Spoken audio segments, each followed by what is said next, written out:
¿Cuánto tiempo llevas pensando en hacer algo que ya sabes perfectamente que tienes que hacer? No algo sobre lo que todavía necesitas investigar, no una decisión compleja que requiere analizar consecuencias. Me refiero a una acción concreta.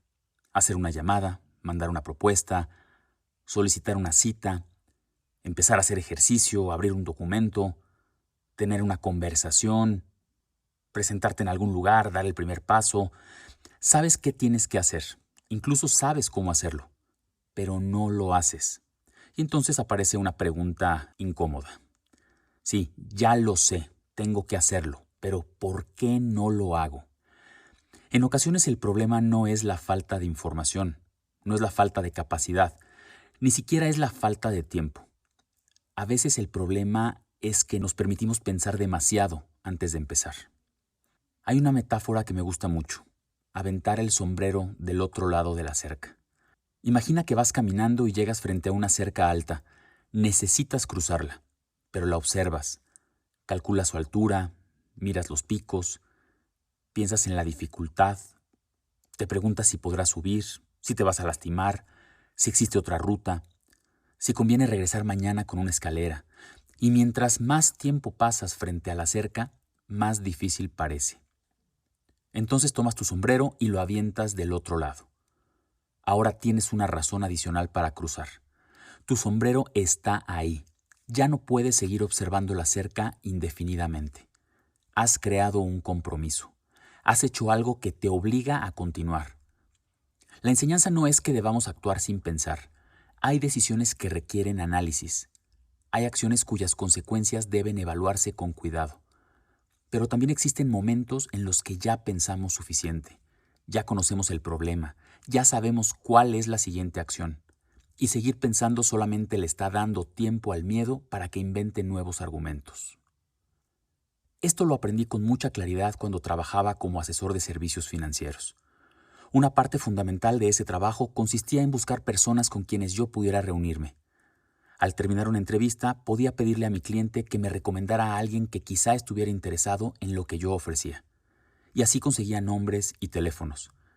Después venía la parte difícil: llamar. Hablarle a alguien que no me conocía, presentarme, explicar quién me había recomendado, pedirle unos minutos y tratar de concertar una cita. No era una tarea técnicamente compleja. No necesitaba estudiar más. No necesitaba tomar otro curso. No necesitaba preparar una estrategia distinta todos los días. Sabía perfectamente qué tenía que hacer. Pero la posibilidad del rechazo convertía una llamada de 2 minutos en una actividad que podía postergarse durante horas. Y siempre había una buena explicación. A las 8 de la mañana podía decir: es demasiado temprano, no quiero molestar. A las 10, es lunes, seguramente está organizando su semana. A la hora de la comida no es un buen momento. Por la tarde decía: probablemente está cansado. Y cuando llegaba el final del día: mejor mañana lo hago temprano. Los pretextos eran razonables. Ese era precisamente el problema. La procrastinación rara vez se presenta diciendo: no voy a hacer esto porque tengo miedo. Generalmente llega disfrazada de prudencia, de planeación, de preparación, de consideración hacia los demás, de necesidad de esperar el momento correcto. Pero el momento correcto puede no llegar nunca. Mientras yo hacía trámites, ordenaba papeles, estudiaba productos o atendía asuntos administrativos, podía sentir que estaba trabajando. Y en efecto, algunas de esas tareas eran importantes, pero no eran las que hacían crecer mi actividad.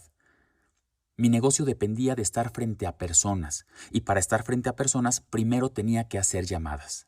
Ese era mi verdadero trabajo, era la tarea incómoda, la que generaba resistencia y también la que producía resultados.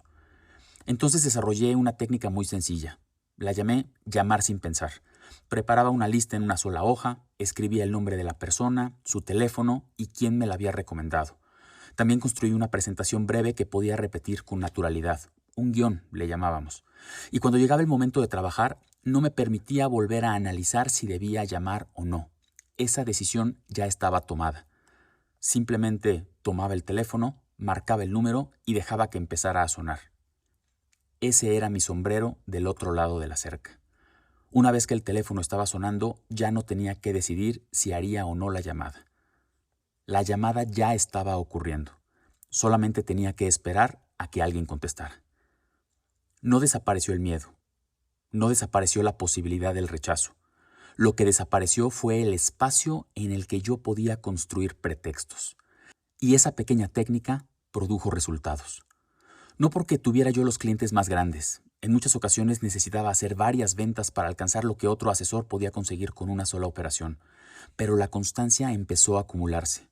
Una llamada llevaba una cita podía llevar a una venta podía producir nuevas recomendaciones.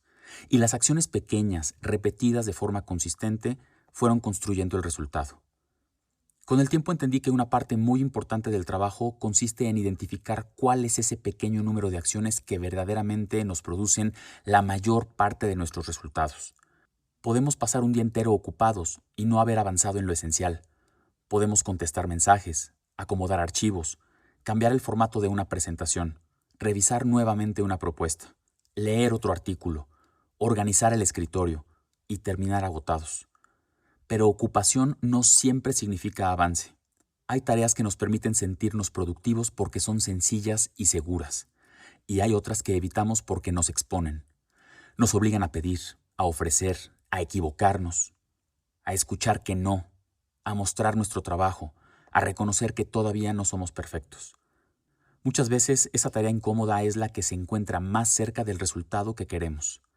Por eso, aventar el sombrero del otro lado de la cerca no significa actuar de manera irresponsable. Significa crear una condición que facilite el comienzo. Si quieres hacer ejercicio, puedes dejar preparada la ropa desde la noche anterior. Si necesitas escribir, puedes abrir el documento y escribir la primera frase antes de revisar cualquier otra cosa.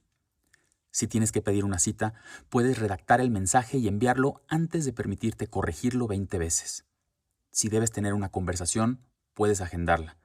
Si quieres estudiar, puedes dejar el libro abierto sobre la mesa en la página en la que debes comenzar. Si tienes que presentar un proyecto, puedes comprometer una fecha de entrega. Son mecanismos sencillos, pero tienen una función muy importante.